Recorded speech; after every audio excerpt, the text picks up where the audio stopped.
It gives me immense pleasure to welcome our respected faculty members, beloved speaker, invited guests, and my dear friends. IEEE student branch of Gayatri Vidya Parishad College of Engineering, Autonomous, is delighted to structure this webinar today on website designing.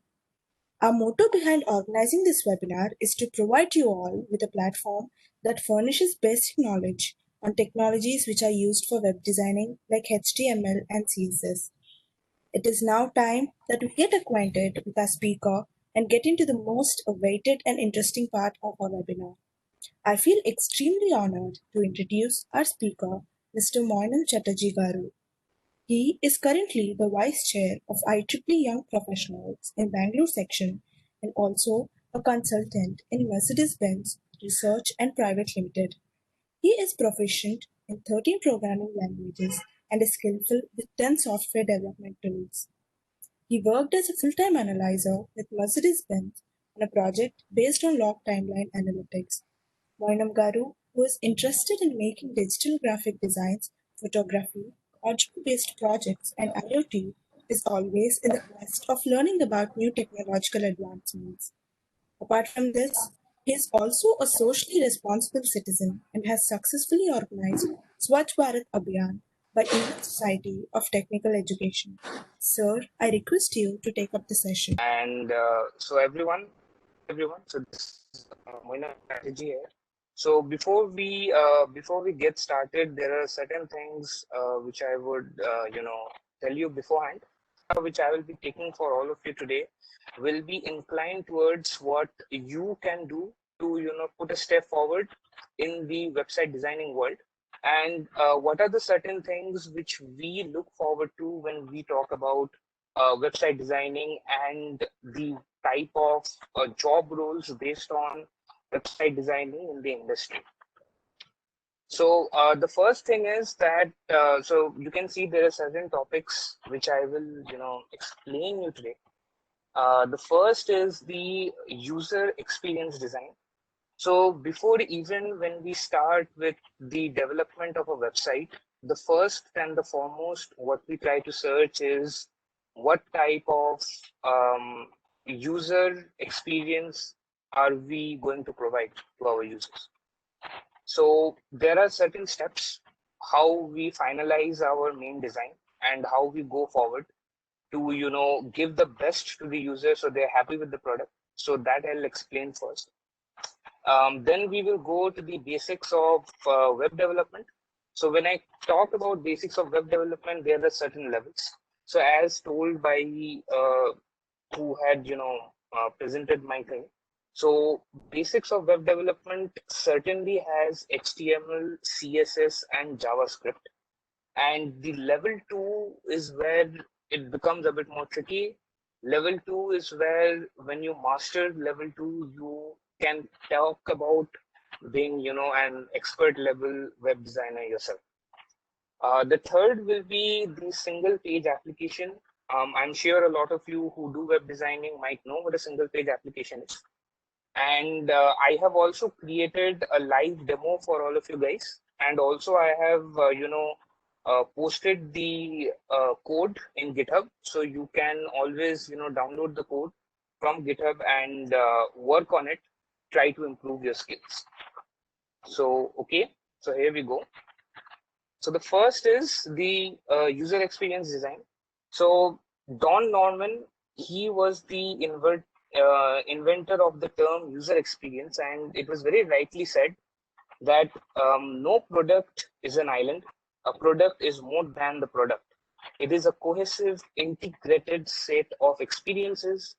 Think thorough all of the stages of a product or service, from initial intentions through final reflections, from first usage to help, service, and maintenance. Make them all work together seamlessly. So user experience is somewhere you first try to jot down what the user wants. So for example, if a user is a person like Flipkart or Amazon, and Flipkart or Amazon comes to you and says that, okay, I want to build an e-commerce website, and there are certain things which I want. And those should be your first level of steps which you take. And then you can proceed forward to, try to generate a user experience which will help your client to get what they want. Because there are sometimes we as developers, what we do is that we become very emotionally attached with our product, but we should always keep in mindset that the main person who is going to use the product is the user and not you. So we sometimes need to budge in what we need to do so that the user experience for the clients can be much better. So the first slide which we will talk about is the UX process thinking. So UX process thinking is what normally when we get a requirement from a client. So this is what we do. These are the steps which we follow. So the user experience, I mean, very shortly put, I can say that, is a design process where normally we as teams try to create products after understanding the user requirements. So normally it involves the design of the entire process of acquiring and integrating the product. So UX design, you also keep in mind about the brand. So user experience is about the brand. So if you are going to an Adidas website, there is a certain feel to it, which makes you say that, yes, I have entered an Adidas website. And that feel is something where user experience comes in the picture. So we as UX designers are supposed to give that extra something to that website so that it can be completely different from all the other competitors which are out there. So if you see the first image, so the iterative process of the UX design. So normally what we start do is the first thing which we do is we do a user research, that who are the users who are going to use it. So say for Adidas, I can say that mainly the users who are going to use it will be the shoppers who are going to come and buy products. There will be certain people who will be wanting to get some information on the products, and there can also be employees of Adidas. So we have around three parts. I mean, very randomly put on a very basic level. So what happens is, first you think about the users who are going to use it, and then you start thinking of a design where those users can find the best out of the website. So considering, like, as I'm saying, Adidas website, so now I know that, okay, one of our major users of this Adidas website will be the shoppers who are going to come and buy. So that means my UX design which I create should be good. It should be user friendly for the customers who can buy products. So that will be one of my major, tasks as a UX designer. So then what we do is we design, and after designing, we try to build a normal markup. So markup is actually, you can say, like, we call it, like, we have wire diagrams. So they are just a layout of how the website should look from our, like, thinking personality. And then we again show that design to the users, that how good do you feel when you're using this. So the users also have to be very aptly selected, because we want users who can give us, proper, feedback. So, I mean, a feedback like it is not good enough will not work for us. We need a user who can tell why is he or she having a problem in using the product. And then we take that considerations, and then we again come up with a new design. And this goes on and on and on till the time we get to a particular design where the design looks fabulous, it has a brand exposure, and also the users are happy.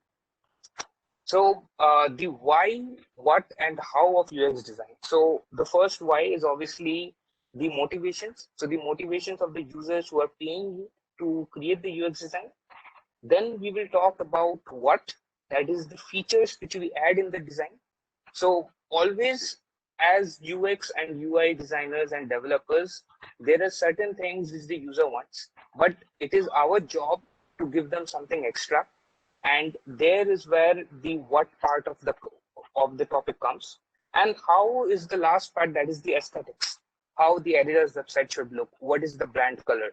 Like, I don't know if a lot of you know, normally all the brands in the world, they have their own trademark, and they have their own color copyright. So that means the yellow which Google is using is not the normal yellow which you use.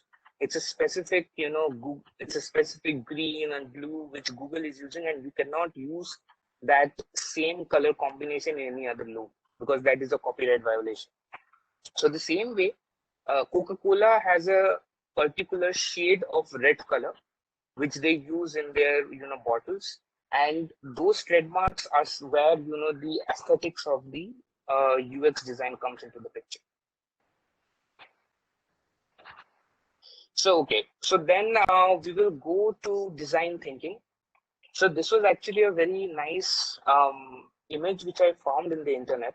That was that normally design thinking is where the creative graphic designers of college or even the professional graphic designers come and try to navigate towards the processes to build a beautiful UX.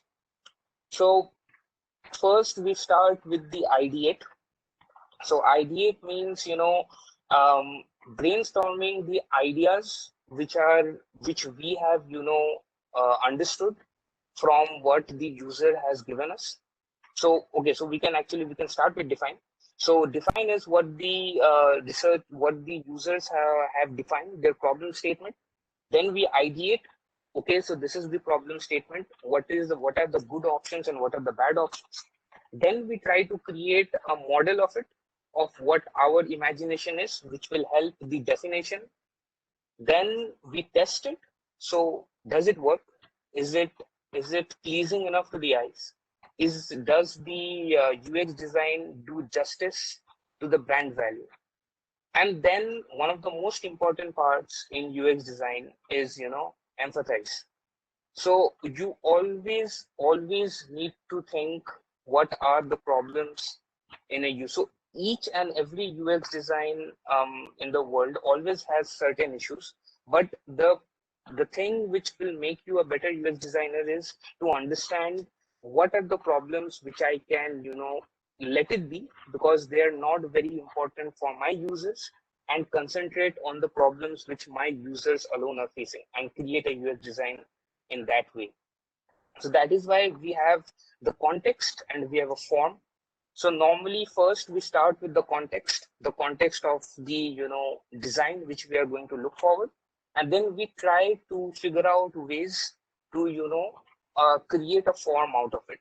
So I because we have around 2 hours session with all of us. So I have around 2 hour session with you. So I didn't wanted to go in, too much detail, but for the people who are interested in something like this, so I think for the IEEE student branch, there are people who are chief designers, and there are also a lot of people who will be interested in designing.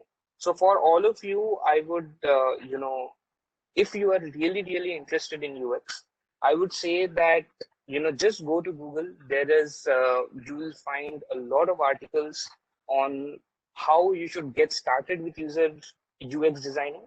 But one of the most important part while UX designing is the use of graphics. So you don't need to use Photoshop. You can create a UX design in a PowerPoint slide also. It really does not matter. It's just the placement of the logos, the placement of the input boxes, the placement of the toolbar, and the accessibility of it is where the UX design mainly comes into the picture. So, but obviously for the people who have knowledge on Photoshop, it is easier for them to do a UX design because you can create your own elements. But yeah, so UX can be done by anyone and everyone. It's just that you need a certain, like, if you're really keen about it, this is one of the most high paid and very high prospect jobs in the industry now. Okay, so we will talk about the UX pyramid. So these are certain, I mean, see, there are certain rules which we adhere to. So these are certain rules, or there are certain topics which we try to build our UX design on.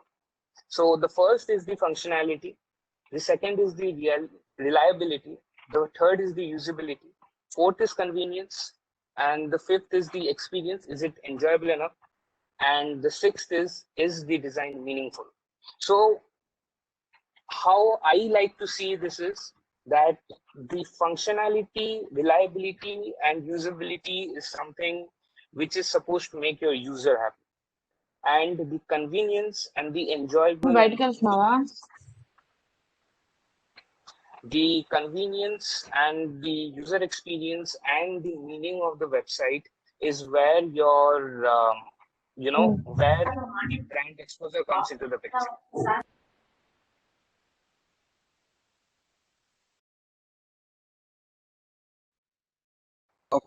Please continue. There is some disturbance. Yep. Okay. Yeah. So for functionality and reliability and usability, as I was telling, the first three parts are for the first three parts, as I was telling. So the functionality, reliability, and usability is something which will make the user happy, and the later three parts is what will help you build your brand. So when we talk about user experience, you see, we always tell this, right? All the event coordinators in IEEE, normal event coordinators everywhere, we always say that whatever is under the hood can be the best and the best of the planning which you can do. But at the end of the day, if your user experience, if the final product does not please the people who you're trying to please, then the entire thing which you have done goes to a waste. So that is why user experience is very, very important, because a user experience can make even a badly programmed application a very good looking and a very good feeling to the users, and a bad UX design can also make a very good product feel like a very laggy application. So this is very important. That is why we emphasize on the UX design a lot, and that is also where I thought that, because students normally don't, I mean, even when I was a student, I normally did not think about this a lot, but thinking in this way will help you understand how the products are built from the user point of view when a new client request comes. So, okay, so now we will go to the third slide for the user experience topic. And now you would hear, I mean, for all the people who are getting placed, and also you might have heard a term called as UI. So normally UI means user interface and UX means user experience. So in industry, in majority of the places, what we have is that there are UX designers are different and UI developers are different, or the UI designers are different. The reason for this is because the UX designers are supposed to, come up with a template which is to be implemented into an UI. So the UX designers have the main job role to create the basic, template, the basic template after understanding the user role.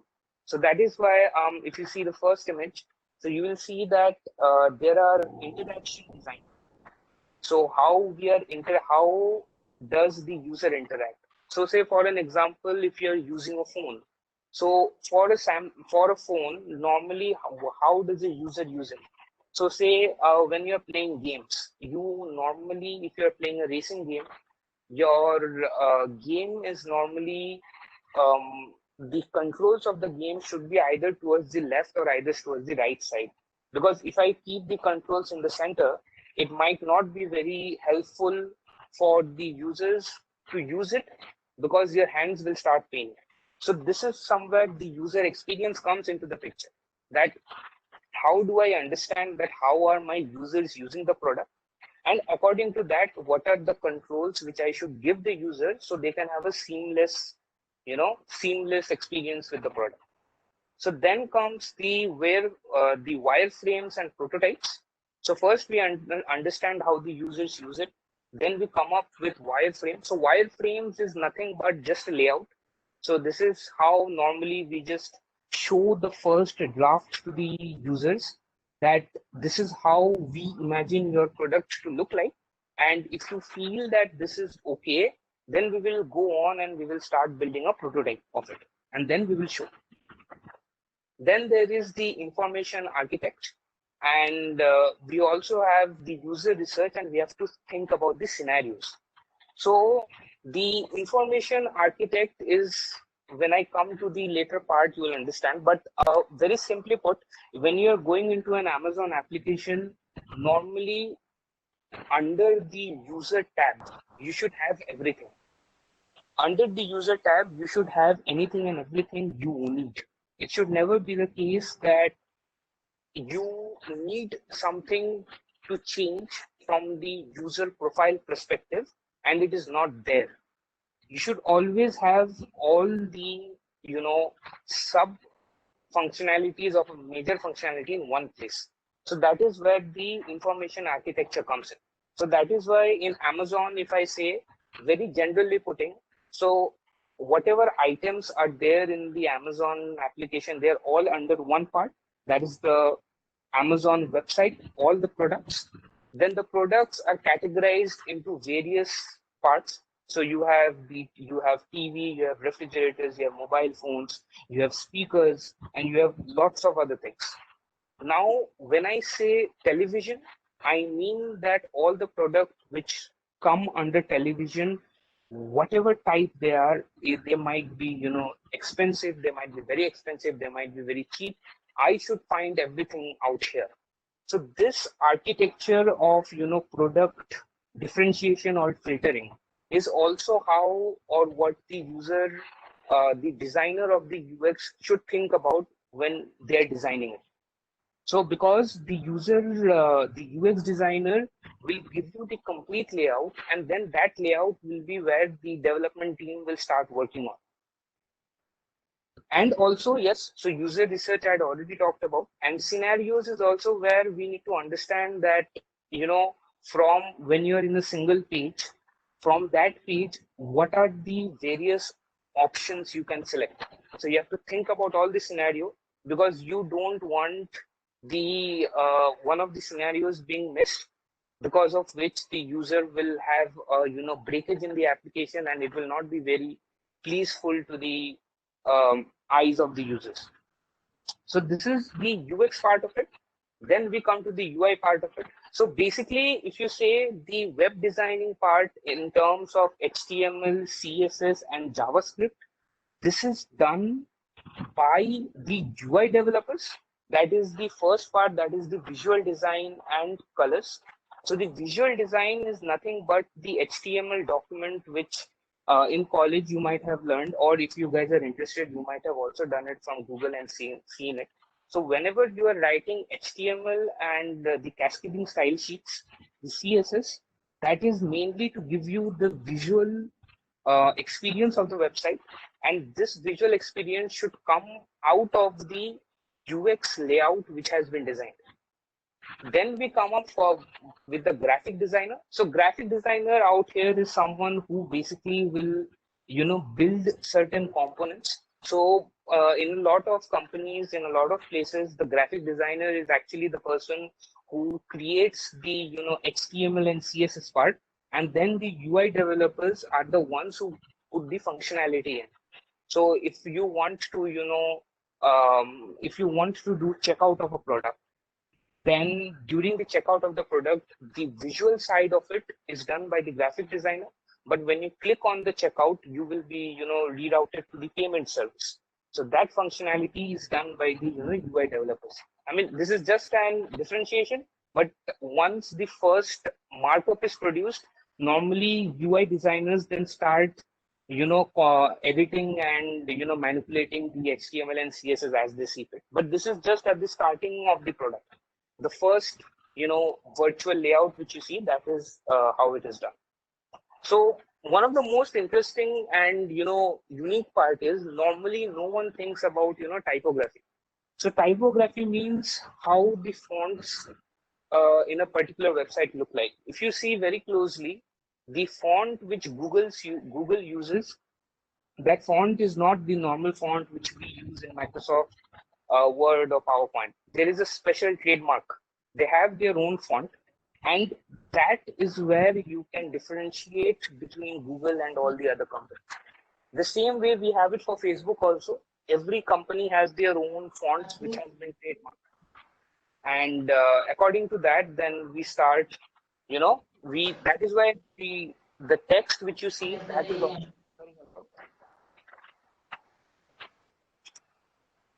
okay. So yeah, so that is the UI part of it. And then I think there's a very nice example which I found, that is in Disney World.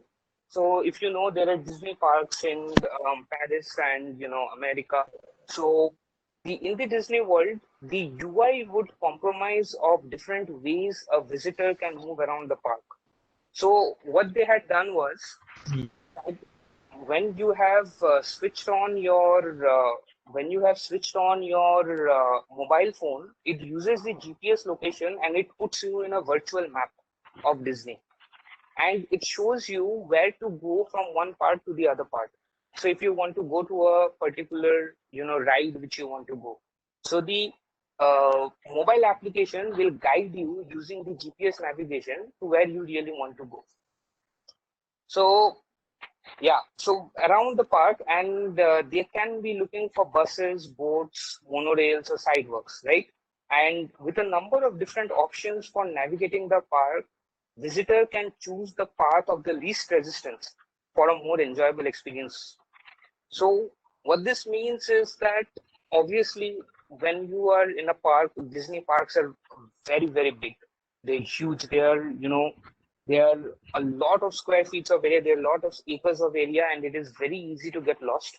So that is why the challenge was to put the user into a graphical map using the GPS location, and to help them navigate through the park in the most seamless way possible.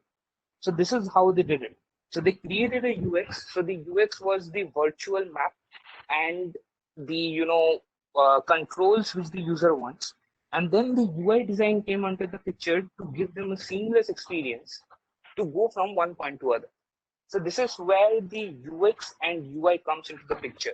In maximum of the industries, UX designer is a different role and a UI designer is a different role.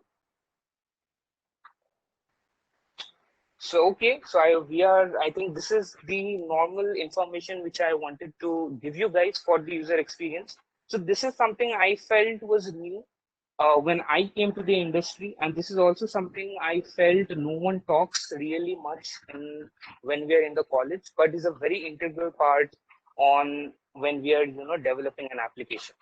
Because in the current industry, there are maximum of the applications which you see are web applications.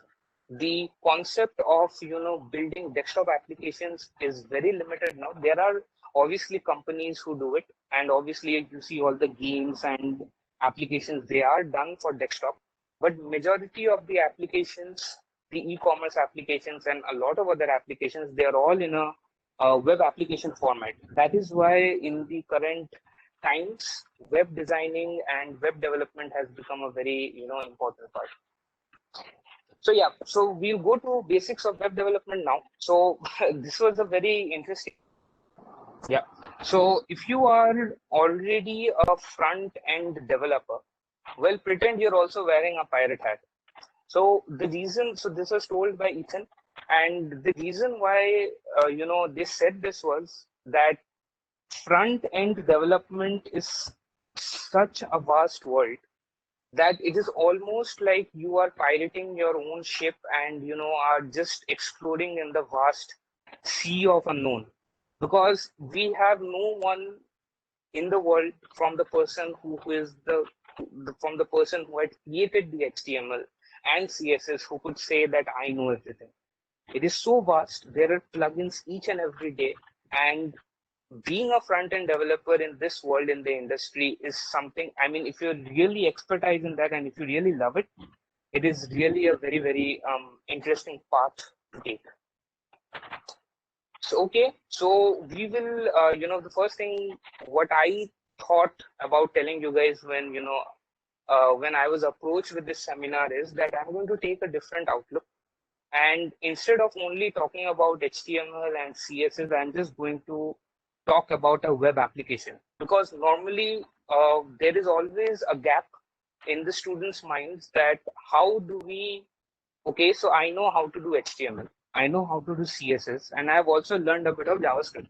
But how do I integrate this with a complete, server, and how do I run an application? So I can actually show to my professors, or I can, create a major or minor project, which will be a complete application. It will be really interesting. So that is why I have, divided the front end development normally into two parts.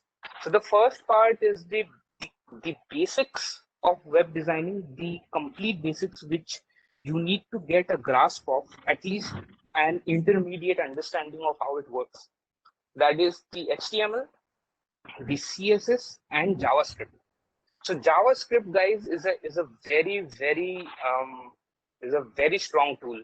All the web browsers at the moment in the world are there to understand and decode the JavaScript language which is there. So each and every web applications you see, at the end of the day, they are decoded into JavaScript, and that is how your animations and all these things work. They're all JavaScript. So yeah, so I'm just considering that you guys have a, at least of a very simple understanding of what HTML, CSS is.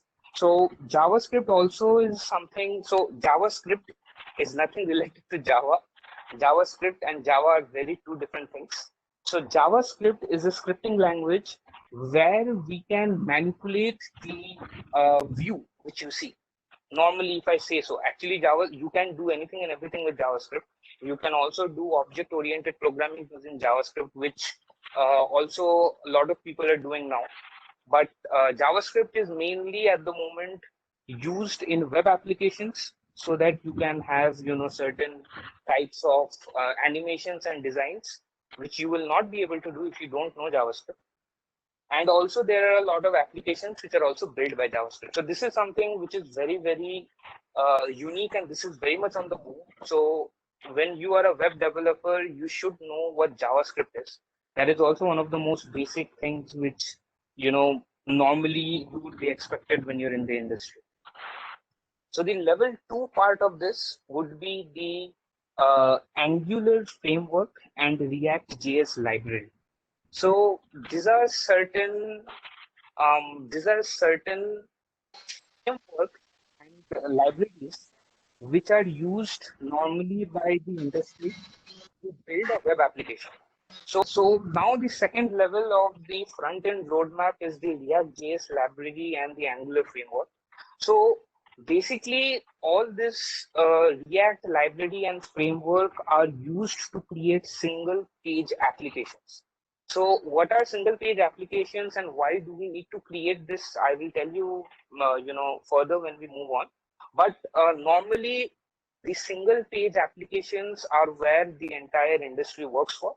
And that is also, so the project which I am working for, that also uses it is a single page application. Amazon is a single page application.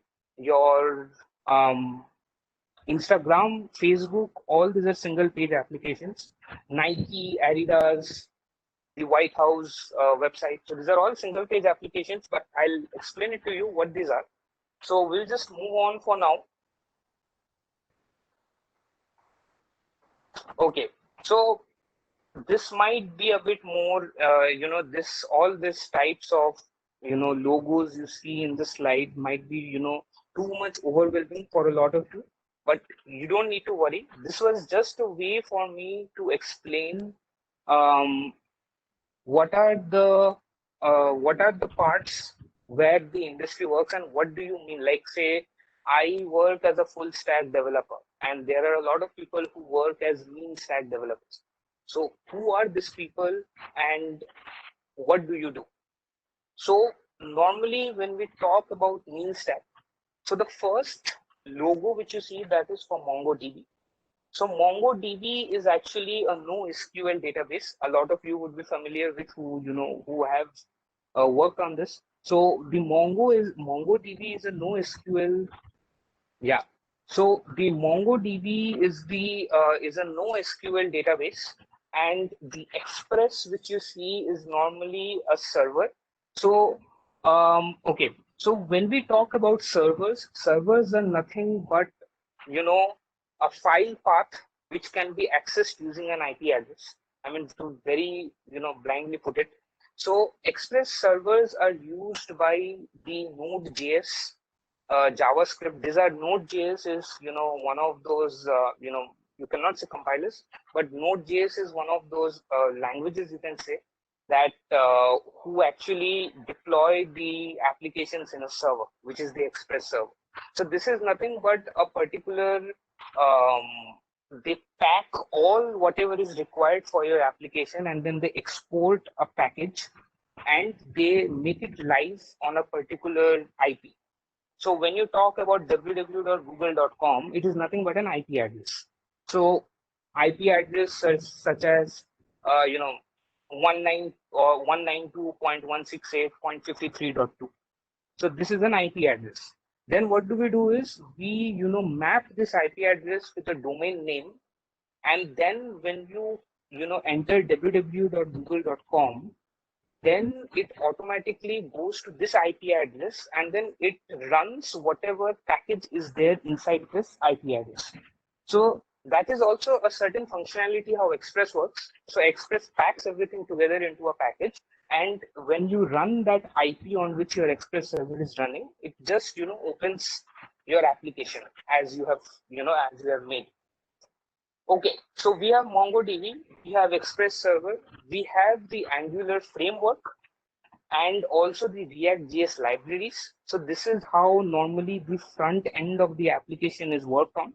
So the Node.js part is the backend coding of the application, where you make the functionalities to interact with the database and all those things. So all those JavaScripts are there in the Node.js.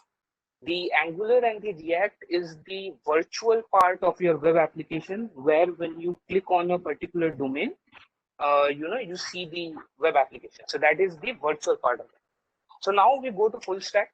So mean stack is basically, it is completely, mean stack is a very new thing available now.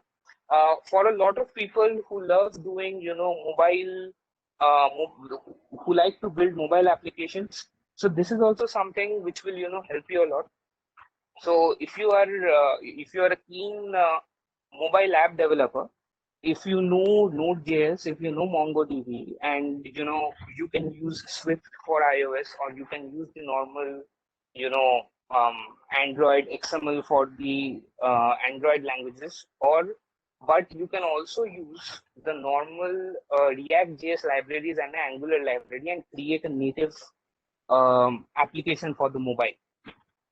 So this is something where you can create an application for both, for a desktop view, for a tablet view, for a mobile view, for a smartwatch view, all into one place.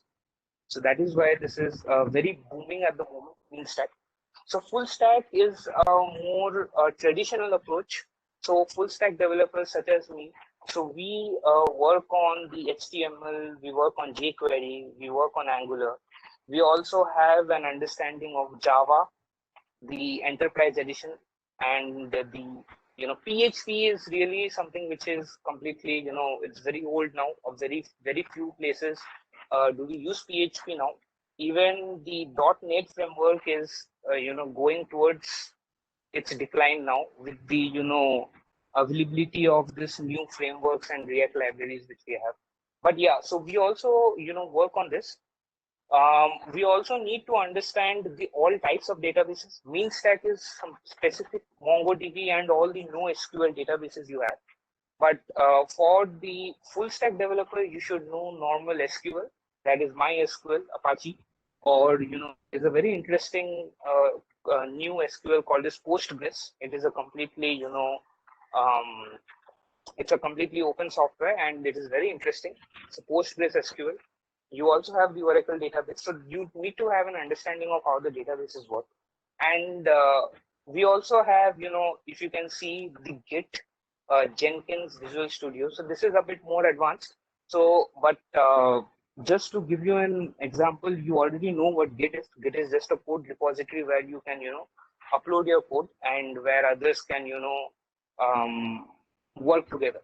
And the Visual Studio which you see, the server or the Jenkins. These are normally some methodologies using which we, deploy our applications on a server to be used by everyone. So like if you want to develop a web application and you want to give it say www.IEEE.com, and then you have to deploy an application. So this is how we do it in a proper server and UI view. So both of them together packed into one. Then we also have the last part. So that is actually the cloud. So even now the cloud is something where we have gone very far ahead, and the Docker, Kubernetes, and Azure and the AWS. These are all cloud services, Google Cloud. So this is all something where we normally use. So this all our applications are in clouds now. Previously, we used to use normal FTP, the file transfer, protocol to keep our websites up, but now it is all changing. So the main reason to give you this overview was when you talk about web designing, when you talk about a web application developer, as you grow and as you go in the industry, if you get the proper opportunities, you will have an idea of how all these things work, either as a mean stack developer or either as a full stack developer. So I think I mean, obviously we cannot express this enough. We are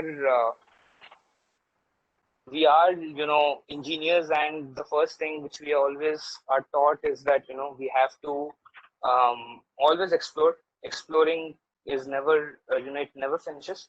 So we have the node package manager. We have the node package manager, npm, and npm is basically a package manager from the node.js. So this is where all the plugins are kept. So there have been a lot of developers who have created their own packages and have uploaded it to the npm directory, and you can just very easily do the npm install and the package name, and then you get all the features. So you don't need to build everything from the scratch, but you need to be clever to use the applications which are already available, the plugins which are already available, and develop on that. And we also have something as bootstrap and material design. So this is, I think, guys, for everyone. Even if you don't want to go in depth of web designing, you are just a person who likes to do web development and you are happy with HTML and CSS only.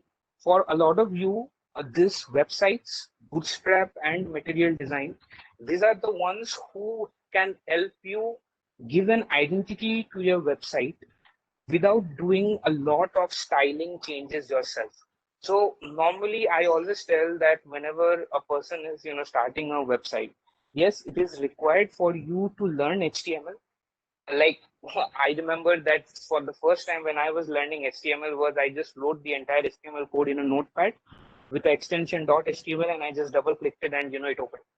But once you have the basic understanding of how HTML works and how CSS works, I really suggest that you start using Bootstrap and Material Design to build your websites, so that it is really easy for you to start and you already have a layout ready instead of doing everything from the scratch. So okay, so now so this is we will come a bit to the tricky business now. So single page applications. So okay, so I'll just go to the next slide itself. So there are a lot of text out here. Normally I don't like to put a lot of text in my slides, but this topic is something which I felt would be very important for students to understand, that people can say that, okay, I am already doing HTML and CSS. Why should I learn single page application, or why should I even bother learning all this Angular and React JS you're talking about? It will just, make me more confused. So this is just to give you an explanation. So all the people who have done web designing, you might know that whenever we do a normal website, say in WordPress, we always create a new page for each and every part. So say if you have 3 pages in your website, so the first page is a home page, the second page is a about me page, and the third is a contact me page. If we use the normal understanding of HTML and CSS, what do is we create a .html for, so first we create index.html. That is what basically has all the other HTMLs in it. So we create the first index.html and then we put the links of all the other HTMLs into this. So when we talk about this, so what happens is, so you have three different pages for three different parts in your website. So you have a home page, you have about me page, and you have a contact us page. What happens is when you are doing designing or when you're developing in your app, in your own laptop, the latency is almost none, because whenever you are clicking on a hyperlink and it is going to a different page, what happens is this particular process is happening through directly from your hard disk. So there is no network delay. So this is like you click on it, and if your hard disk is fast enough, it reads the new HTML file and your website will generate the view for it. But when we put this on a server, there we also have to think about how much time does the server take to load that new HTML, and how much time do you as a user take to load that new HTML. So there is a network delay and also a leading delay, which makes your website very laggy. So to remove this particular part, this very big obstacle, people came up with the single page application concept. So in single page application, what happens is we do not, we do not go ahead and create different HTMLs. But what we do is we create one single website, and in that website, we just keep on changing the content instead of, opening a new HTML. So by the hindsight, you are actually only working on one HTML called the index.html. And inside that index.html, we just keep on, refreshing the tags as it is. So we normally talk about MVC model, that is the model, view, and controller. I'll talk about this before, but the reason, I mean, for a lot of you, this might not be very interesting, or this might be a bit more complicated, but this is really very important to understand when you're doing website designing, is because if you really want to create a website for the user, and if you really want to, go ahead and say that, yes, I have created an application which is completely latency free, or it has very few latency, or you also want to create a website which can be opened in both mobile, tablet, smartwatch, laptops, anywhere. So this is what will help you a lot. So single page application, it is a web application that fits the single web page with the dynamic actions without refreshing the page. So that means that whenever there is change, so whenever you want to go from home to a different layout, there is no interaction with the server. So there is no downloading happen. So all the HTML is already there, and you are just controlling what I should show and what I should not show. So with that, what happens is there is no network delay, there is no read-write delay, and it is way faster. So the advantages of the single page application. So yeah, so as it was saying, so this is very good to make responsive websites, so which support different types of views. So in when we started, like when people started doing web development before, they never thought about applications for mobiles and tablets. It was not even in the environment of thinking that we will ever create websites for mobiles. It was always we create website for laptop and desktop views. But once this new methodology of building has come, and now there are a lot of users who are on the phone and tablet more than they're on their laptops. So that is why it had become very important that whatever websites open in desktop, they also open in your mobiles. And the reason to have a single page application out here is you don't need to maintain 10 types of codes. So I have a different code for my desktop, I have a different code for my laptop, I have a different code for my mobile, for tab. So you don't need to do this. You need to create an application which will automatically adjust itself according to whatever size of the view it is. So yeah, so we have no extra queries to the server to download pages. That is why it's faster. Okay, so then we also have the performance improvement, obviously, because it is only a single load of HTML, CSS, and JS. So once on the first go, when you are, trying to open a website, once your website has loaded completely, there is no loading anymore. There is no interaction with the server whatsoever. So it might be that during the initial loading phase, you might take around 10 to 15 seconds, or it might take, some 30 seconds. But once it is loaded completely, then the experience is completely seamless. So that is why you will also see certain websites which take time to load. But once they have loaded completely, there is no looking back. It is very fast. So there are also certain disadvantages. We have a lot of attacks, which come. The hackers also try to, attack the single page applications using the cross-site scripting. There is the XSS. So what they try to do is that they try to mock the server response which you are supposed to get, and they send some garbage data, and the website does not understand that should I trust this or not, and then we just go ahead and show this, and that is where the hackers can put some unmeaningful information in a website by hacking. So to avoid this, nowadays we also have something called as OIDC, that is OpenID Connect. So with OpenID Connect, we actually can authenticate, and there are some security protocols which we apply. So to avoid this, and this can be actually taken care of. But obviously, for the people who don't do it, this is always a very big disadvantage. Also, memory leak in JavaScript can be very big, and it can actually cause very huge confidential data to leak out. So you also have to be very much careful, because whatever is there in JavaScript, if you have ever noticed, if you press the F12 button on your browser, you will see a developer console.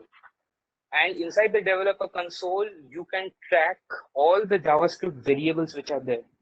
So if in a variable I have stored some object where it has all your confidential information, and I'm able to see it, then I can get your mobile phone, your email IDs just by using the console and the knowledge of JavaScript. So these are certain things which are there. But yes, we have a lot of protocols and security protocols which actually help us fight this.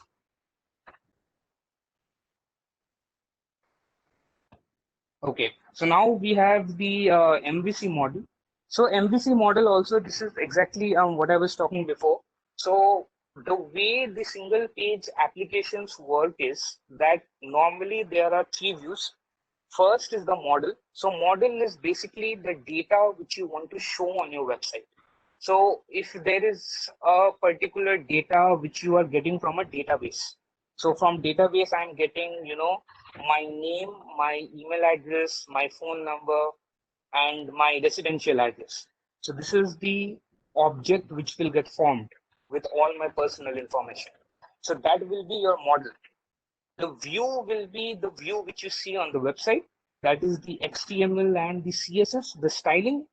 And controller will be the logic which you write in your web application so that it can communicate with the communicate with your backend, so that you can get the model. So that is how normally this is segregated. So that is why for you, if you can read the part, so I have also segregated it. So the model is basically which contains the data. And there are two types of data. The first is the model. So that is like, say, JSON model. So JSON is like it's like key value pair. So it's like name Moinam Chatterjee, email then Moinam Chatterjee @abcd.com. So that model is actually the view model, and there is also the model logic. So I might get a lot of information from the database. Like I might also by mistake get information of my password details. Now I don't want to expose my password details, right? So I will write a logic which can, remove that particular password details and show only what is necessary. So that is where the, second part of the models comes. Then we have controllers. So controllers are, they are the, okay. So components are certain packages in the web application which you try to develop, which creates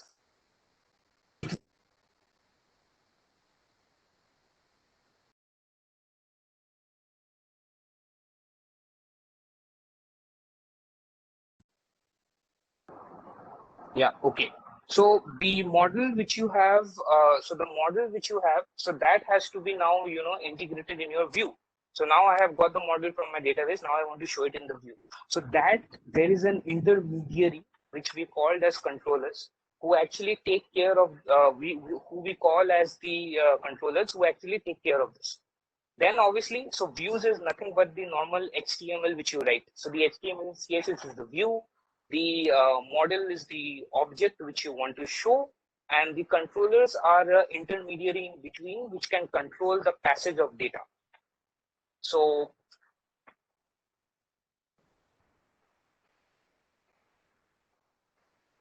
okay, so yeah, so we have come to the last slide for the, for this part.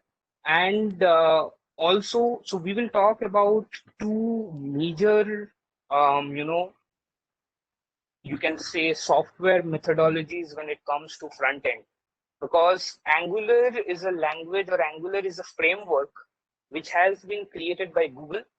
So there are a lot of people who actually use Angular. So my application, I use Angular to create my web application. And there is also React.js. This is a particular methodology which has been created by Facebook.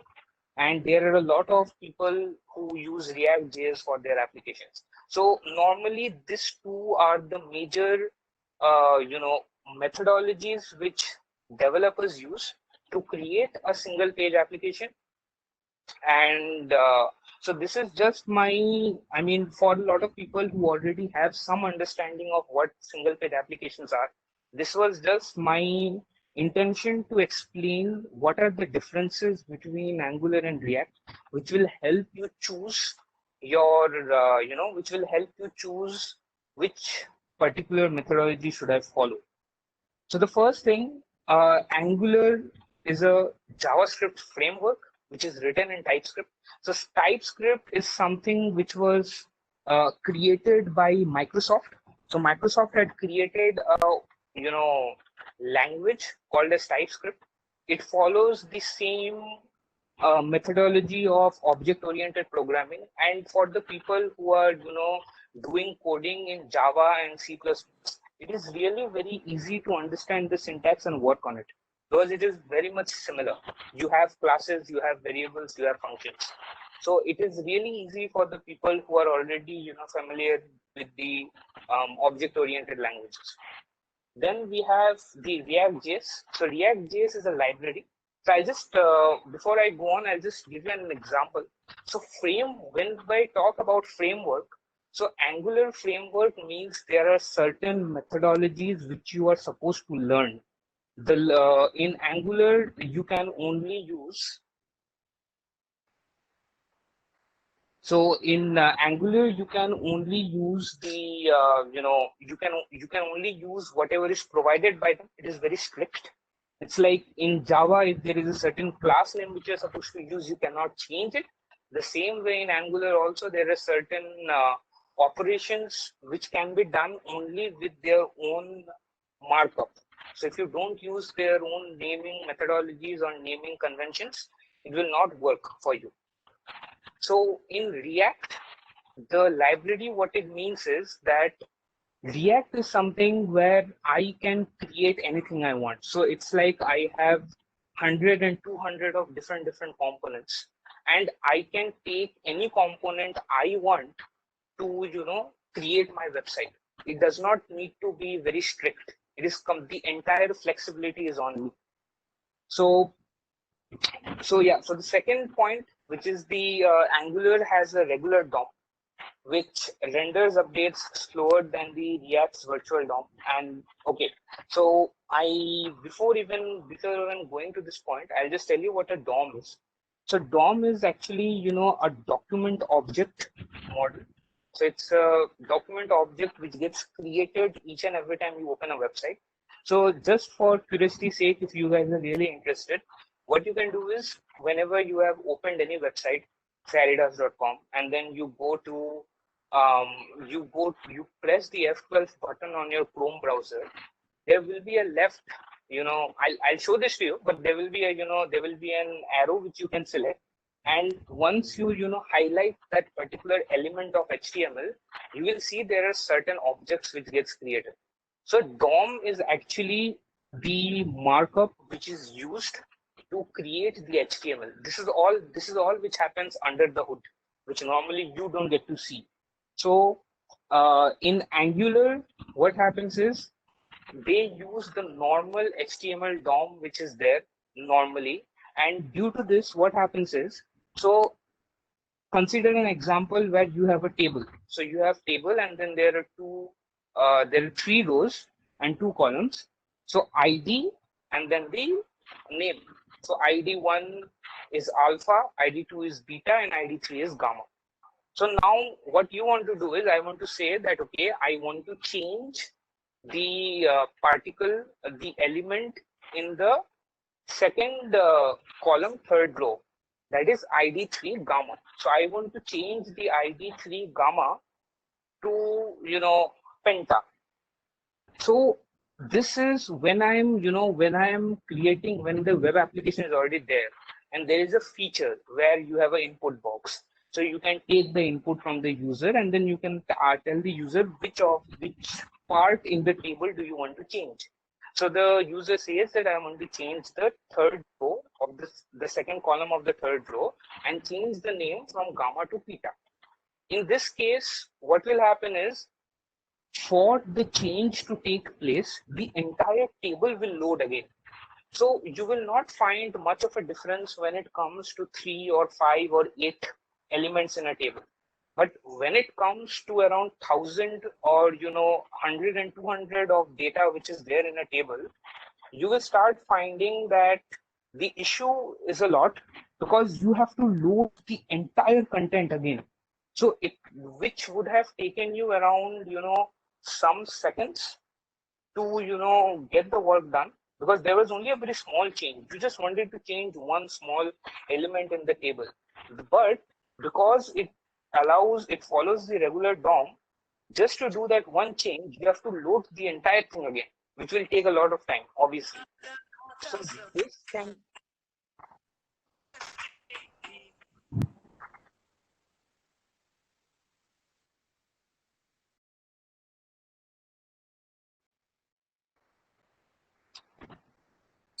Sir, you can continue. You can continue, sir. Yeah, can you see my presentation? Yes, yes. Okay, so yeah, so then we have the virtual DOM in the React.js. So in the React.js, the virtual DOM, what it does, it tells that, okay, I know that you want to change only one part in the entire table. So what I'm going to do is, I'm not going to load the entire table again. I'm going to give you the permission to only change that one part, which will help you reduce the time which it takes with a lot. I mean, like, the complexity decreases way much, because when you're loading a table of 100 data, 100 rows just to change one, and now you are doing only one change in one table without loading anything else. So you keep it as it is. So this is how normally the tree structure works. So the DOM has a tree structure. So normally, and if you have studied tree structures in data structures, you will understand that whenever you need to go to a particular node, you have to navigate the entire way. What React said is that I already have a mapping of all the nodes, and you don't need to navigate all the way. I exactly know which node you are working in, and then I can help you change only that. So that is why React.js is a bit more faster when it comes to this type of manipulations with the DOM. Then we have for Angular that the rendered JavaScript and HTML maintains a physical separation, data binding two-way. So what this means is, as I showed you before, there is a model, there is a view, and there is a controller. In this case, what happens is, whenever there is a change in your model, there is also a change in your view. And whenever there is a change in your view, there is a change in model. This is both the way. So this happens in Angular by default. You don't need to do anything. So that means in your website, if you change a particular, if you have selected the edit option and you have edited your particular name, say from Moinam Chatterjee to Moinam, then automatically the data which is running behind your web application will also get updated on its own. So the beautiful part of this is, whenever this happens and you want to do you want to save it in the database. The user has told me to edit this, and because I want to save it in my database, I already know what the new input is, and I can directly upload it in the database. But this does not happen in React. There are other JavaScript libraries which you can import into React to actually get this thing done, but out of the box, this particular thing does not exist. So in React.js, what we have is, we have the logic. So the logic, say, of uploading or downloading something from a database, and the view. Both of this are combined together in one particular library, one JavaScript library. So that is why in this type of a situation, there is no two-way binding. So whatever is there, that is only what you will get. But the good thing about this is that in React.js, if you know that I have given you a library which creates a user view, you can use that same library. Just you have to copy paste the library in your own code and it will work automatically. You have to do, there is almost zero integrations where you want to update. So this way, the React.js is more simpler if you want to do it in that way. Then we have, I think, the most important part, this is also something which I had faced, because in Angular, probably the learning curve is more higher. But once you understand how the framework works and how the MVC model works, it becomes really easy, but you need to give a certain amount of time to this.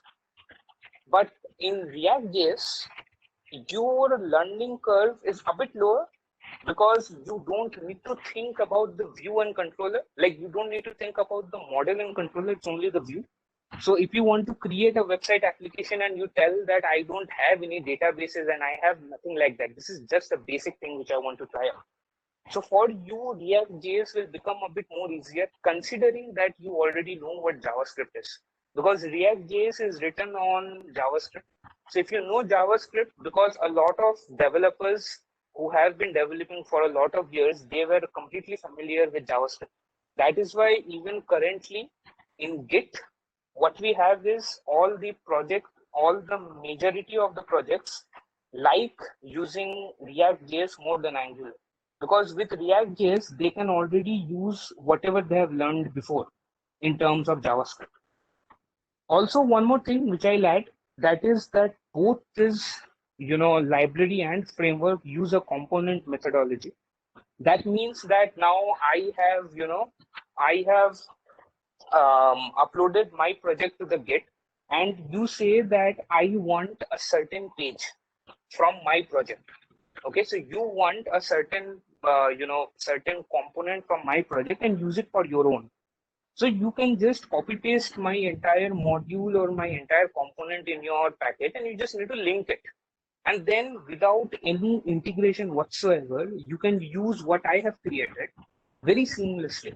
So both this React.js and Angular use the component-based framework or the component-based logic, in which it becomes really easy to integrate a third-party view or a third-party application and work. So guys, I think this might be a bit more complicated, and you might have not expected in so much of details, but I felt that this is very important for you guys.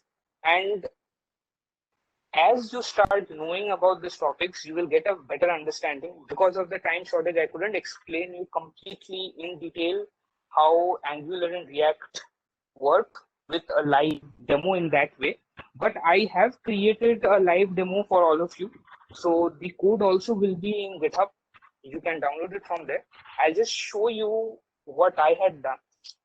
And yeah, so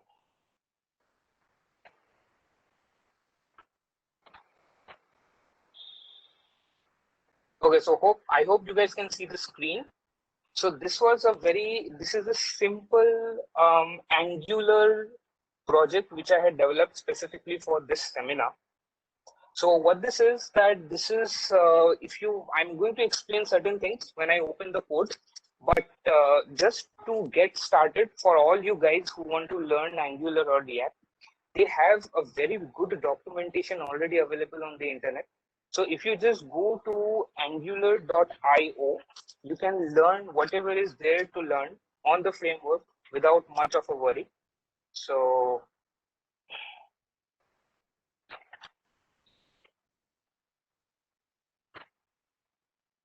you have the angular.io, and then you can very easily just go to this website and create your own application. You can just go to try it now, and then you can try the application and understand how it works.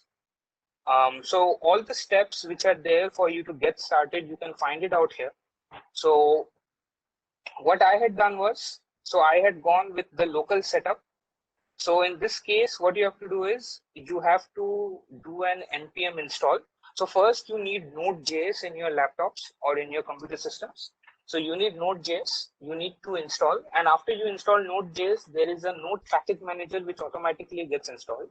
And then when you run the command npm install -g, which stands for global, @angular/CLI, you actually download the entire Angular framework. And once this is done, you can just go ahead and very easily create ng new my app.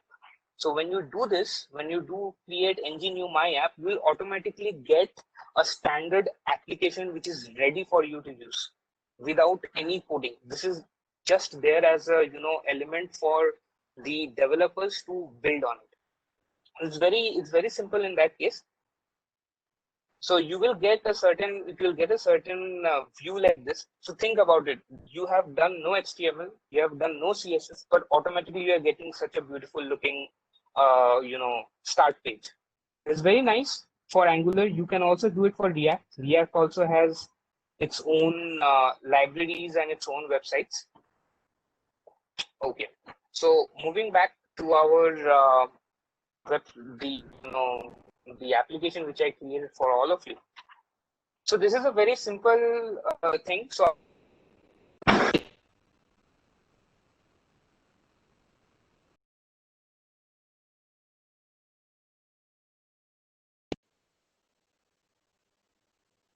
you can put anything else you want, but I just wanted to show you an example. So this is the landing page which you open. So as you see, there is a localhost 4200/home.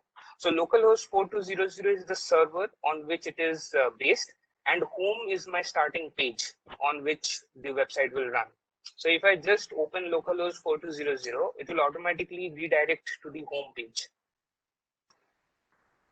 right? So once we start with this, then it's just a very simple application so that you can understand, how it works. So we also have, so we also have so what I have done is there is a product list. So, there is certain products, there are certain codes, and the age or the year from where they have been available, the price of those products, the 5-star rating which has been given by the users, and you have an option to add to cart. So all these things, as you see, so all the information you see of the image, of the product name, of the code, the time of it being available, the price, the 5-star rating. Okay, I am getting some disturbance. Is it same for everyone? Yeah, I'm checking on that. You can continue. Okay, so yeah, so we have okay, so we have the defrag, and okay, so I just I'm getting a lot of disturbance. I just hope that everyone is on mute.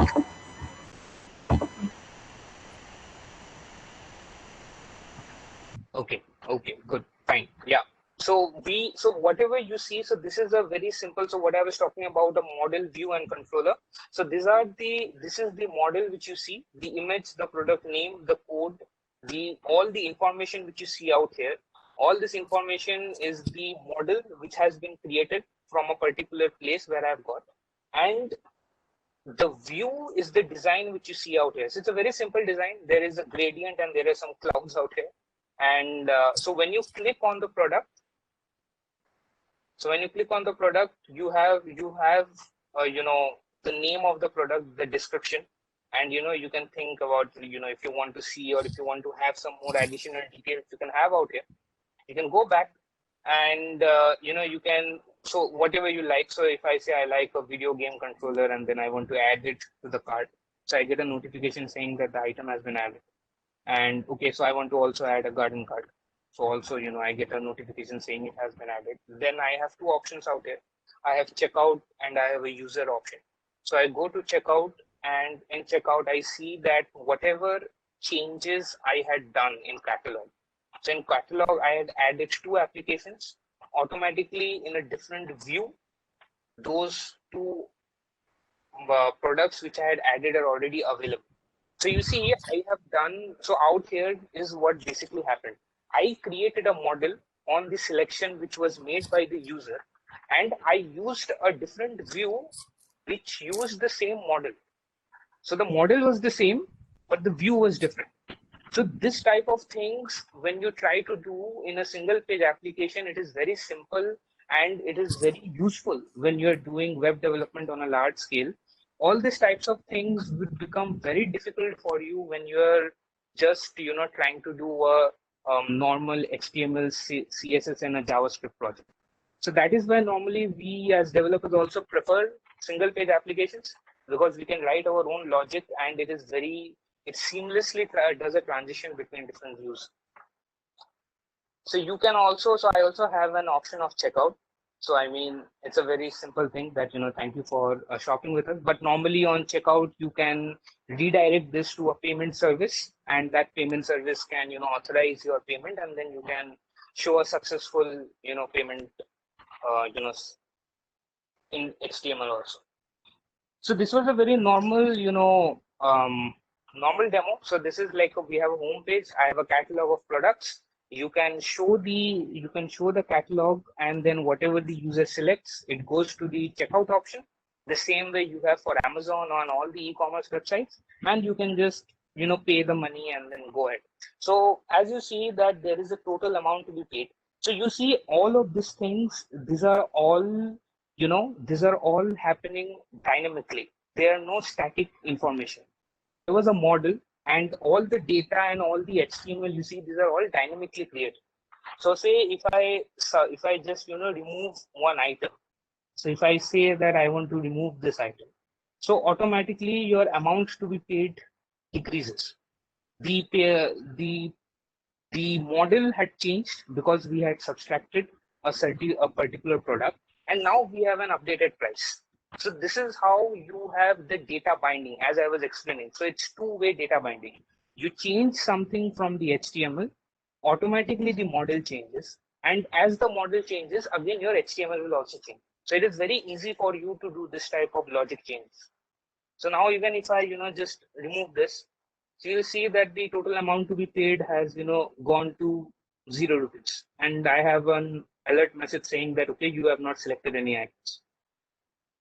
So I can go back to my catalog, I can select again some things, and I can go to checkout, and then I'll see a new amount which is to be paid 191.45. So this is all happening dynamically, and this is all this is a single based single page application demo for all of you to just give you an example of how things can be so easy when you try to do in single page application, considering that yes, you have to put some effort in understanding how it works, but once you do it, there is no turning back.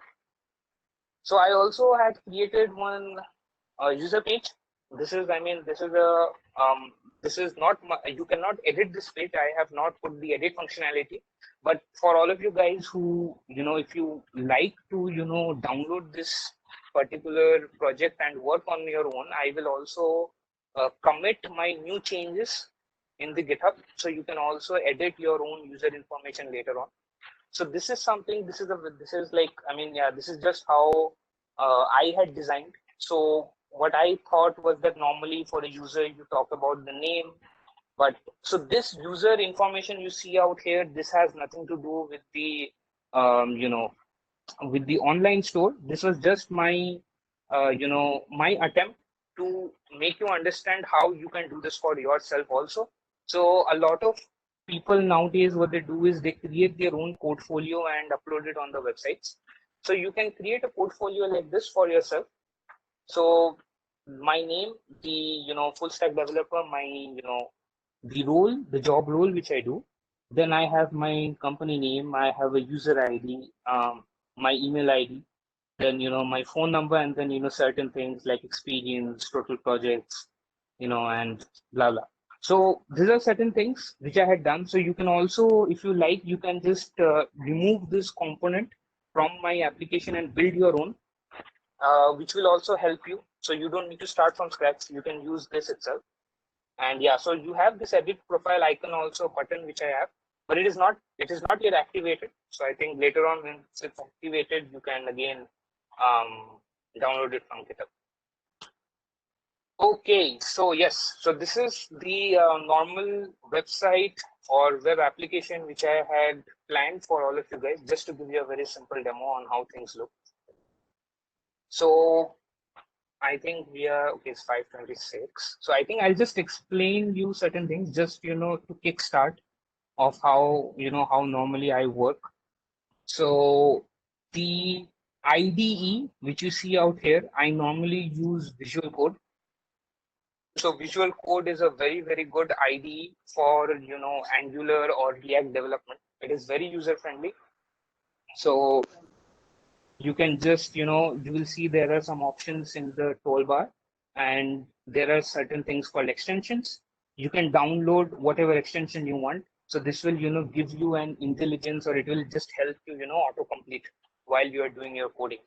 So it's very helpful. It's very nice. I prefer, you know, this type of an view when I try to do my designs. So, okay. So normally, just to give you a structure information, I'll just tell you, I'll just explain you how modules and components work in a Angular project.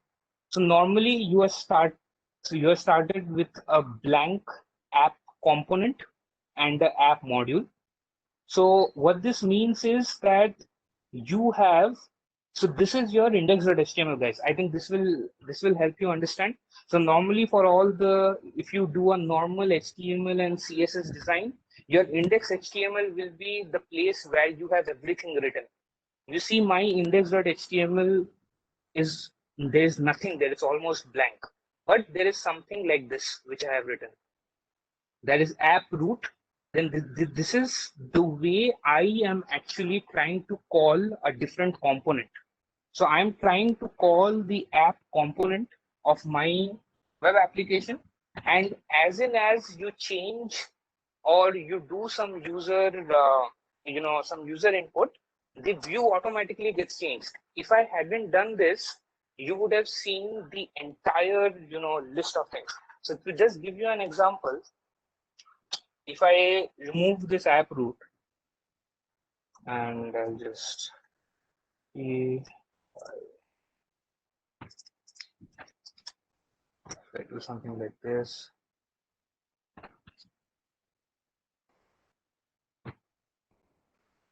Okay. So you see everything is gone. There's nothing. So whatever you saw on the page had come from that small tag. So everything is getting dynamically called as in as it is required. There is nothing static information in that way. So I had written, hi, I am Moinam, and that is all that you see instead of the entire page. So now when I go back and I, you know, just add what was already there, Now what will happen is you will see the entire website load up as it was before. So whatever you see out here, that was all inside that one small component. So now what I'm doing is I'm trying to call a component. So this component has its own HTML and has its own view. So app root will be called out here. So normally whenever you create a new component, there are two files which gets created. A TypeScript file, that is app component.ts, and app component.html. So HTML will be your view which you want to write, and the TypeScript will be, an object oriented type of a format where you can write your logic. So you see there is the @component is actually an alias which is used to declare that the type of class which you are trying to execute is of a component type. And the same way we have constructors in C++ and Java, you also have constructors out here. So this is my app component.html. So inside this app component also you will see something as router outlet. So there are a lot of information in this particular HTML. So this HTML is basically my home page. This is what loads when you first open the website, because this is there as a there is an option called as bootstrap. So basically bootstrap means which is the component which you want to load first. So whichever component it is you want to load first, whatever is there in that HTML, it will automatically come out. So out here there is also something called as router outlet. So this is also something interesting. Whenever we are developing web applications like Amazon, there are a lot of things. Amazon is a very, very big website. So you don't want everything to be loaded on the first go, because it will just take forever to load. So how do you do it? So what we do is we only load certain JavaScripts of that particular component on which the user is working on now. So if the user is working on the home page, then I am not going to show him any other details, because if I load everything in one way, then it will just take forever to load, right? So we can do a lazy loading. So lazy loading means loading the components as the user switches its view. So what it means is that at this moment in my website, the catalog page, the checkout page, and the user page, they're not loaded. They're not there in the server.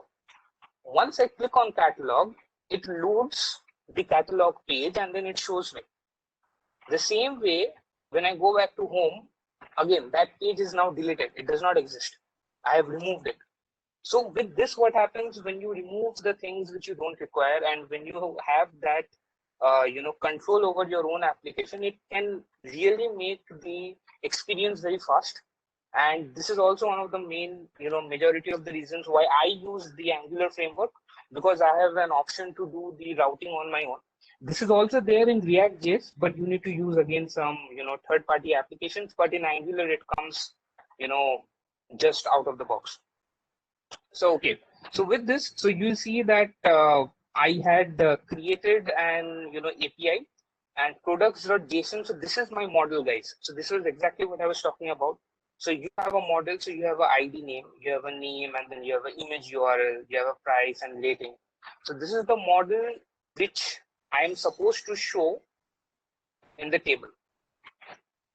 So whatever information you see out here, this has been built from this. So this is where you create a model, you try to manipulate the model as you need, and then you create the view.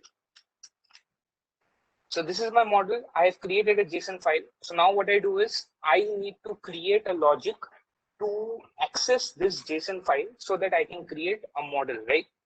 So then there is something called as a service in Angular. I don't want to go into much details because it will just make it more complicated. It is for you to explore on your own, but these are just certain things just to explain you what I was talking about in the MVC model. So we will go to the service. So this particular product service is what is in charge of calling that JSON which you saw. So this particular logic will actually call the JSON it will create the model and it will give it to my application so that I can create the table. So yeah, so I think this was just, I just wanted to show you how the code looks like. I don't want to go in too much details because like learning from basics is the best way to understand this type of heavy weighted applications. So yeah, so it's already there in GitHub. You guys can see it, and then if you have anything, you can always ask me. No problems out there. So okay, so I think I'm done. So I'm up for the audience questions. If anyone has anything, please don't hesitate to ask. When I was creating any desktop view, it is okay, I can create, sir. But thing is, like when I want to make it responsive, I'm making it a very complex way. So what approach will make it easy? Okay, so it's a very good question. So that means you have already an understanding of how this type of frameworks work, and now you want to create a responsive website. So in this type of situations, your understanding of CSS is very important. So you need to understand how this CSS works. So just to give you an example, so what I had done was, so these are certain responsive styles which I had created, but I mean I'm not using it now. But so this is like you have to create particular, you need to decrease the width and increase the width considering the size of your desktop. So as the size of your desktop changes, you can create the percentage or the pixels which you want for your responsive website. So considering, so this is my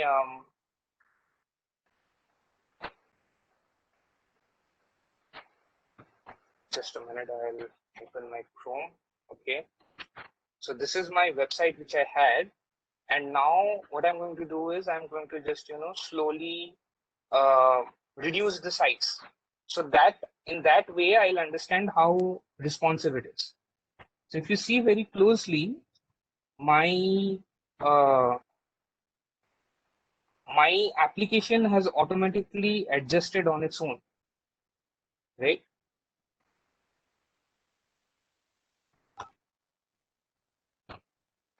So you see, so this application automatically it is switching it,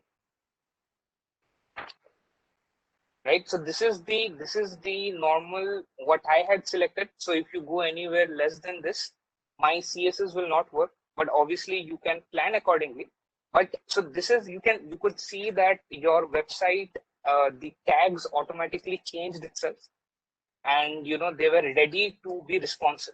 So this is how you normally do it. So you have to create certain CSS CSS logic as the screen changes. So you can just start with @media screen and the width. So if you are considering a phone, how much pixels do you consider? So if it is say 360 pixels or 720 pixels, and then for those 720 pixels, how do you want your elements to act? Do you want them to decrease the width, increase the height?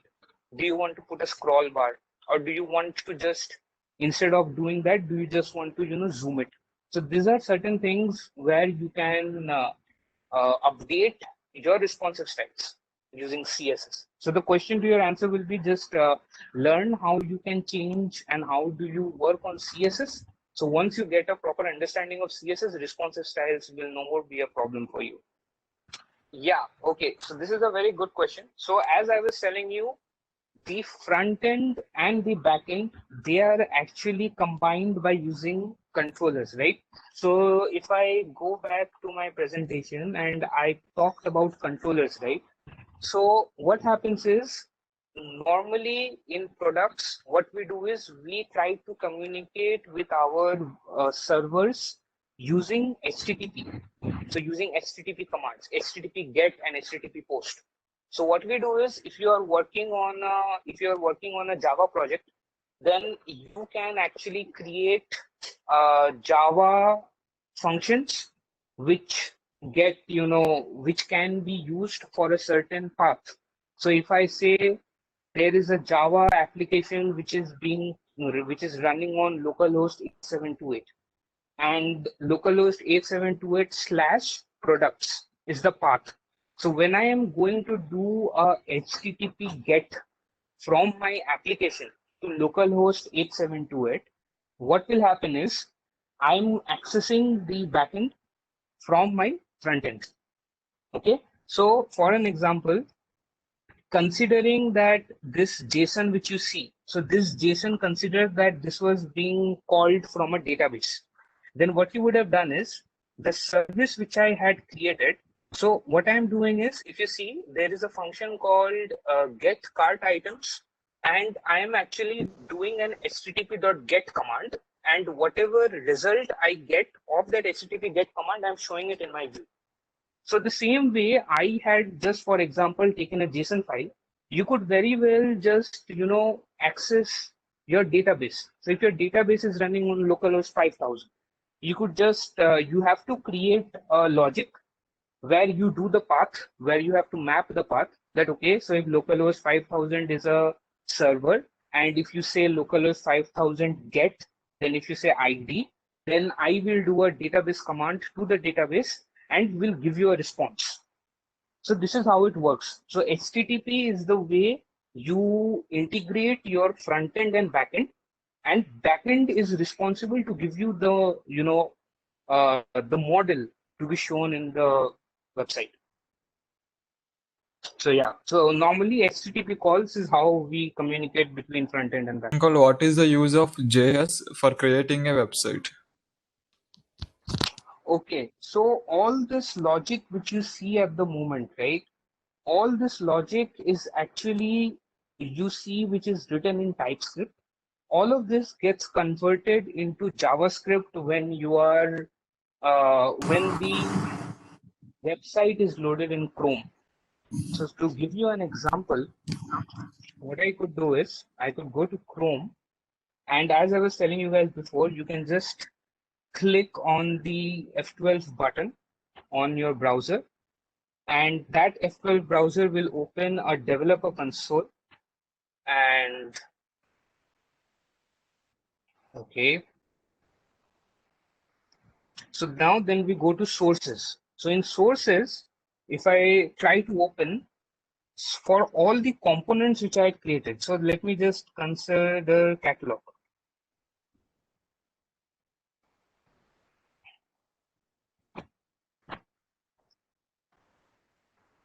So you see this, right? So this is basically the TypeScript command which I had written.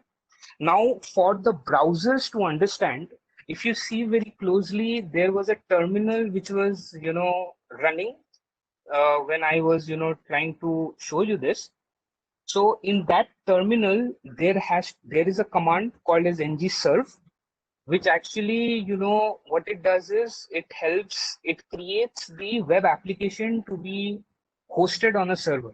So for that to happen, what it does is it takes all the TypeScript files, converts it into JavaScript, and then shows it.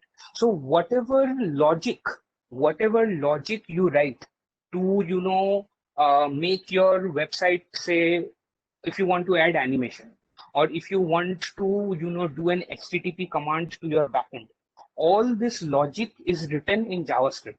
But in Angular, what they have done is you write the code in TypeScript, but when you're building your application, it automatically gets converted into object-oriented JavaScript, which runs. So all your website logic is actually JavaScript. Without JavaScript, you cannot write any logic. So with HTML and CSS, you can only create a website which is static. If you want a dynamic website where you want to get some information from a backend or from a certain database, you need to use JavaScript. What is the best and secure database to use for creating a website? Okay, so normally there is no correct answer for this because what I say is, if you are, if you are starting your journey to web design, and if you already know the basics of MySQL, because in colleges all across India, normally till date, they teach the SQL and MySQL. In that type of a consideration, I would say that MySQL is the best way for you to move forward because it is very simple to, you know, simple to start working with. So you can also work with the NoSQL, like you can work with MongoDB, but MySQL is like, because it's an Apache, it's a free open software, you can very easily integrate it with your project. So I can also give you one name of an application. So I don't know if I have it.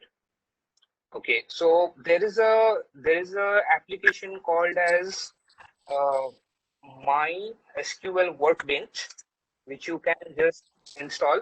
So this MySQL Workbench is like a UI for your own database, and you can easily just host this database into a server, and you can very easily interact with your application. But I think there is no correct information of when you talk about secure, because database security comes into the picture when we are working on website development and deployment.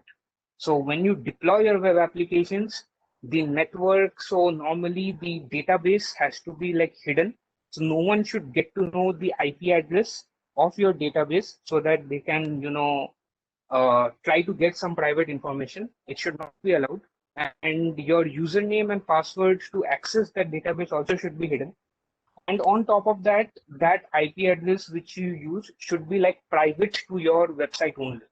So even though you have deployed your database on a server, but the only access of the database should be via your backend service, either in Java or either in Node.js. So I can just tell you that for now, you could use the Apache MySQL to, start working because it is very simple. Or if you want a challenge and if you like NoSQL, you can also work with MongoDB. MongoDB also has some IDEs like that, which makes your life a lot easier. In which situations the RDBMS is more fetching over NRDBMS? Sorry, can you come again? You can see that question in chat box, sir. Some Naveen Karthik has kept down. Okay. Okay, yeah, okay. So again, so the relational database which we talk about, so that is the normal RDBMS. So the relational database is where you follow the traditional approach, where every particular row and column has a particular relation with each other. Like a foreign key is, a foreign key for a particular table has a link with a private key of another table. So they're all as relations. So one table is linked with another table, that table is linked with another table. So if you're following this type of an architecture, so normally for web applications who are using, say, who are storing user information. So when I talk about user information, I mean like say your user photo, your username, your some profile details. In this type of situations, relational database comes handy. But the non-relational, that is the NoSQL databases, so those in those type of places, what happens is that if you are trying to store some, discrete type of data, which normally don't have any relation to each other, in those type of situations, NoSQL is a better fit because it does not follow the same structure. In NoSQL, it is like nodes. There are nodes created, and for those each node, there is a certain data. So if you are storing discrete type of data, which is not, which is not, you cannot relate them to one another, then NoSQL is the better fit. But for normal web applications where you are storing, say, product data, product information, user information, or roles and rights information, relational database is still preferred. If we want to start to learn a web designing, how to start? I mean, would you suggest a better platform to start with? Someone If asking. you, okay, so if you want to start, Suggest a better platform to start with, basic from learning. beginners maybe? Okay, so just normal web learning, like, okay, so for starters, for basics, you know, the guys who have were completely new to HTML and CSS, I think the best place for you to get documentation and start understanding is W3 schools. So you can just go to W3 schools and you can start, understanding how HTML and everything is written. And after that, you can, once you start building normal applications with HTML and CSS, then you can go ahead and then start looking forward to all these frameworks. So for the first time now we have HTML5 and we have CSS3. So all these are new styling sheets and new HTML. So just use the Bootstrap. So you can go to the Bootstrap website and find out how it helps you in HTML, and just learn the basics, how the tags work, what is the tag body, what is the tag head, what does it mean, how do I enter input boxes. So first we'll understand the syntax of HTML, then start having a basic understanding of your CSS. How do I write styles? How can I make a text color red, yellow, or green?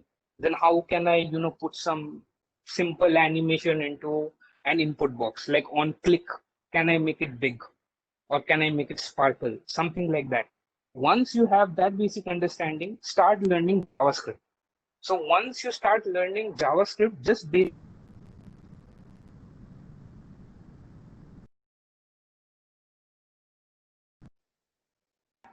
once you understand how JavaScript can help you with the website logic, then the next step would be that you start learning how single page applications work and then move forward. So first learn HTML and CSS, get a basic understanding how it happens, start learning JavaScript, and once you are complete with all this, you can start thinking about single page application. And how data breaches occurs? Okay, so data breaches. Okay, so data breaches is a very big term. So normally what happens is your web application is all bundled together and deployed in one place. So normally say if you are using a Java, if you are working on a Java project, there is something called as a Spring framework. And when you are working on Spring Boot projects, what happens is on one single server, both your backend service and your front-end service work together. In this type of situations, what happens is if you do not have proper security, like if you do not, okay. So first, there are two types of normal security policies. So the first is the same origin. So same origin means that if your front end and back end is in the same server, only allow HTTP requests from that same server. If there is any other application who is trying to access the endpoints, then don't allow. So that is it's a bit, so that is called the cross origin. So that is one of the way where you can, avoid data breaches. But if you don't do it, what I can do is I can very simply call your backend to fetch me some information from the database. And if your backend application does not understand that am I the user of the application or am I a hacker who is trying to steal something, if the backend cannot differentiate between the two, then there are data breaches which can occur. And also, while doing JavaScript and while doing web application, we always must avoid keeping confidential information in variables. So only send whatever information is required from the backend.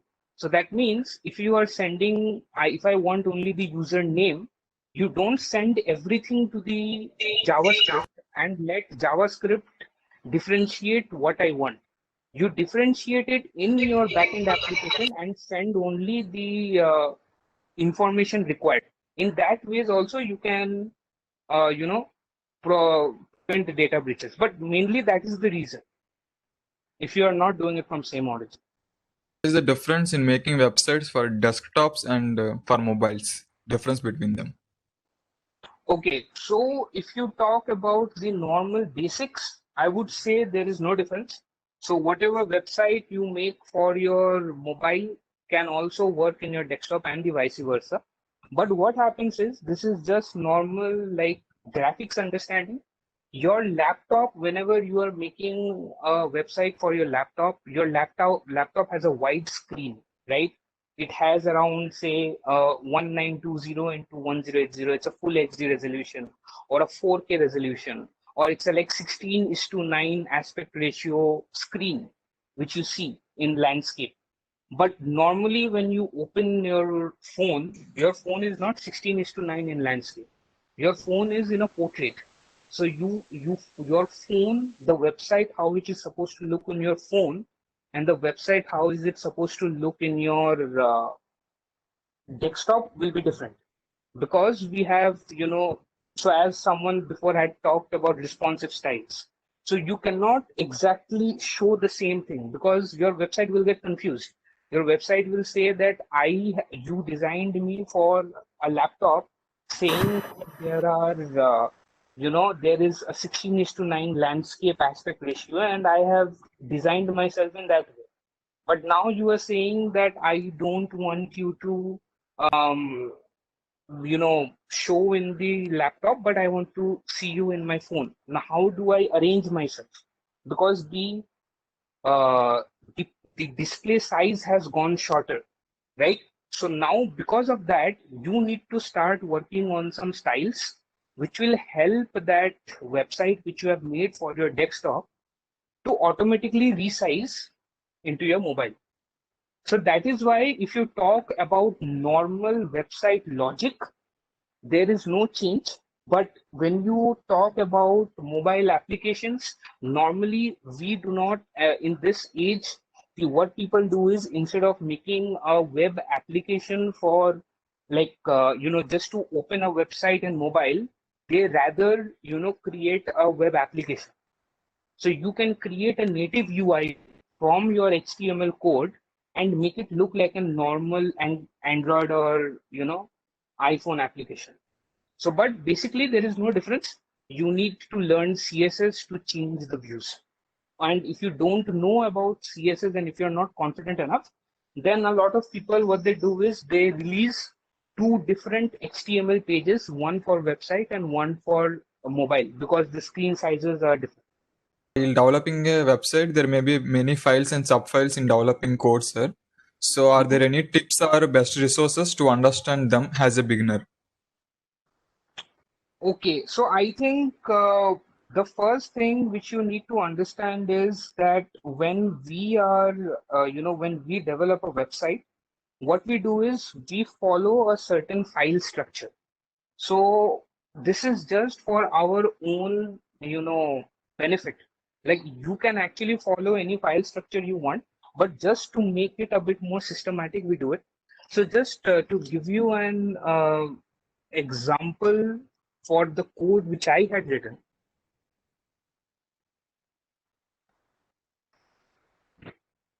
So for this, you could see that normally, so this is automatically created, but for a person who is not using Angular project.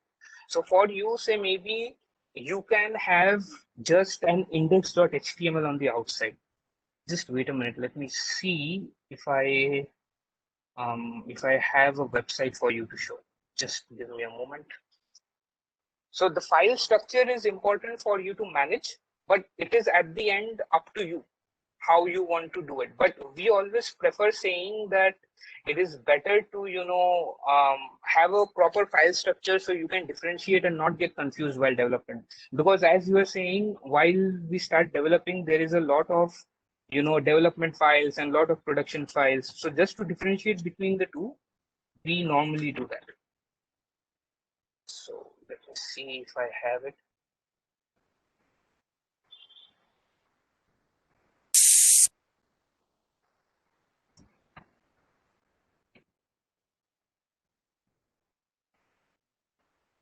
Okay, I'm sorry, I don't have it. I had created a website some long time ago, but I can explain you on what we have. So normally for all your assets which you use in your web application, what we say is that create an assets folder.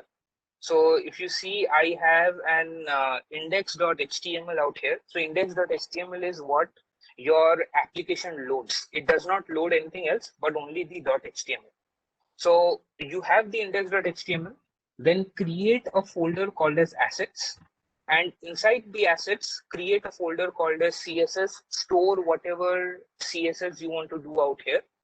And you can have a different, folder called as images.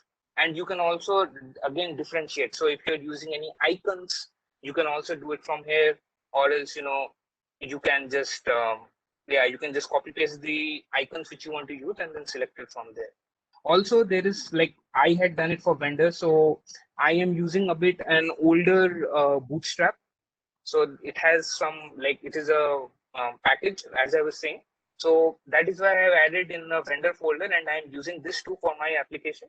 But you can use anything. But this is just a way, I mean, you can actually differentiate. So the assets should contain all the assets for your website, and your application should contain all your, logic, your HTML. And I mean, if you're doing a normal website which is not a single page application, then it is just a normal HTMLs.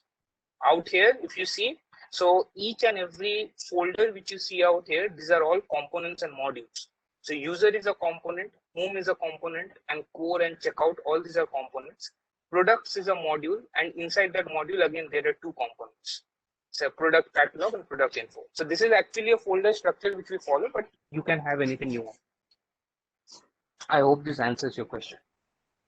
Next question is, in what aspects the WordPress websites will fail over traditional way of development?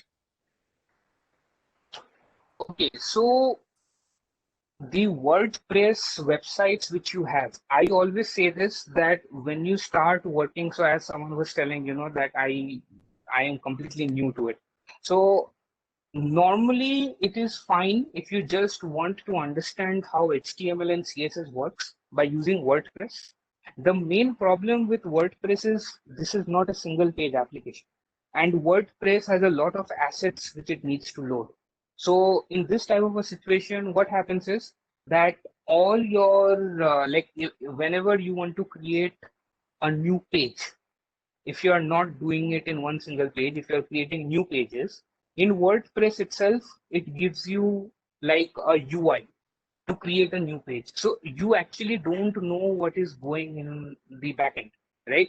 So if you want to do any modifications on your current tool, so I don't want this, I want some default modifications on my own. Those things will be more harder in WordPress. Since we normally write normal like HTML code and we are writing our own code, we do not prefer WordPress because WordPress is an automated system and we, the developers, do not have the entire control. We have the entire control in normal HTML, CSS, or Angular and React. So that is why WordPress fails. For developers who are developing a particular website for a client, we cannot use the pre-existing features of WordPress. We want a complete clean slate where we can develop our own pages and logics.